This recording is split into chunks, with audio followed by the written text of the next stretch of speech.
तो दोस्तों आज बात करने वाले हैं इरेडा के बारे में। आज से कुछ टाइम पहले तक इसका जब आईपीओ लिस्ट हुआ था उसके बाद से एक one sided multibagger returns इस कंपनी ने दी थी। उसके बाद पिछले 1 डेढ़ साल में एक लगातार गिरावट है और 50-60% क्रैश हो चुका है ये कंपनी का शेयर। और अभी अगर आप बात करें तो 52 वीक लो के आसपास इस वक्त आ चुका है। अब क्या रीजंस है कि गिरावट आ रही है पहले वो समझते हैं और उसके बाद अभी इसके जो फंडामेंटल्स है उसके बारे में भी बात करते हैं। तो देखिए अभी कंपनी की अगर ग्रोथ की बात करें तो ग्रोथ कंपनी में कंसिस्टेंटली अच्छी नजर आई है, चाहे सेल्स की बात करें चाहे प्रॉफिट की बात करें। लेकिन बाकी बहुत सारी कंपनीज जो कि पिछले बुल रन में चली थी उन्हीं कंपनीज की तरह इस कंपनी में भी मेजर रीजन है कि गिरावट आ रही है, वो है इस कंपनी की वैल्यूएशंस। जिस इंडस्ट्री को एवरेज 20-22 के आसपास की वैल्यूएशंस मिला करती थी वो उस इंडस्ट्री की एक कंपनी 40-50 की वैल्यूएशंस तक चली जाती है।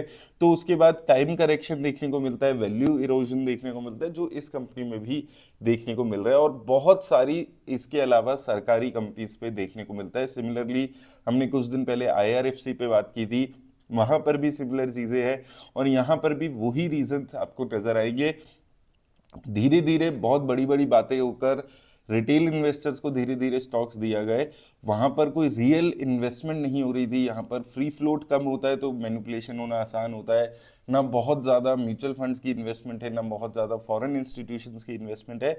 उसके बाद भी बहुत बढ़ा चढ़ा कर बातें की गई, इस शेयर के बारे में ओवर वैल्यू किया गया और उसके बाद धीरे धीरे निकल के जब शेयर ओवर वैल्यू हो गया तो निकल गए ऑपरेटर और यहाँ पर फंस गए फिर से रिटेल इन्वेस्टर्स। अब यहाँ पर इसकी कहानी अगर आप देखें तो देखिए 37,000 करोड़ की मार्केट कैप की कंपनी है, तो अच्छी खासी मार्केट कैप है।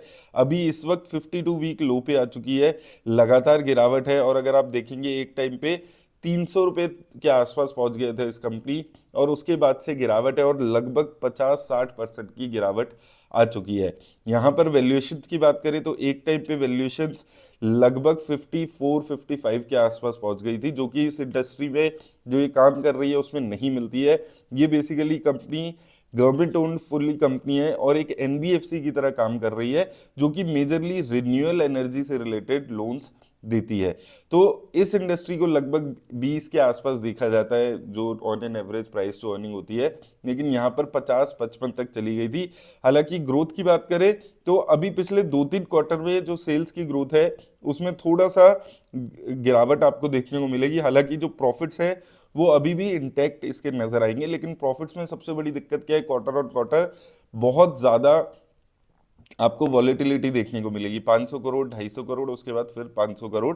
तो एक तो वो वॉलेटिलिटी बहुत ज़्यादा है तो इन्वेस्टर्स को नहीं पता कि क्या कंसिस्टेंटली ग्रोथ होगी। हालांकि यहाँ से अगर आप देखें पिछले 5 साल में रेवेन्यू में और प्रॉफिट्स में लगातार ग्रोथ हुई है, तो यहाँ पर जो सेल्स और प्रॉफिट की ग्रोथ है वो इंटैक्ट है, वहाँ पर कोई दिक्कत नहीं नज़र आ रही है।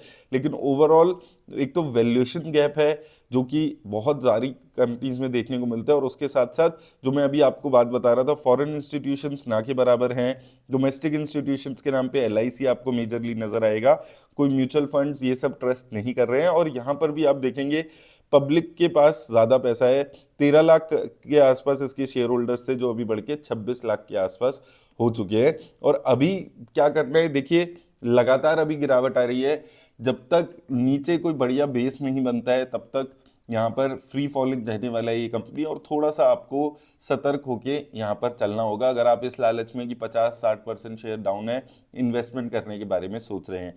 तो ये सब चीज़ों का ख्याल रखिए अगर आप इन्वेस्ट कर रहे हैं कभी भी किसी भी कंपनी में, वैल्यूएशंस ज़रूर देखिए उसकी। ऐसा सिर्फ शेयर बढ़ रहा है इसलिए इन्वेस्ट आपको नहीं करना है। उम्मीद करता हूँ आपको हेल्प मिलेगी, लेकिन याद रखिए किसी भी तरह की इन्वेस्टमेंट की राय नहीं है। धन्यवाद।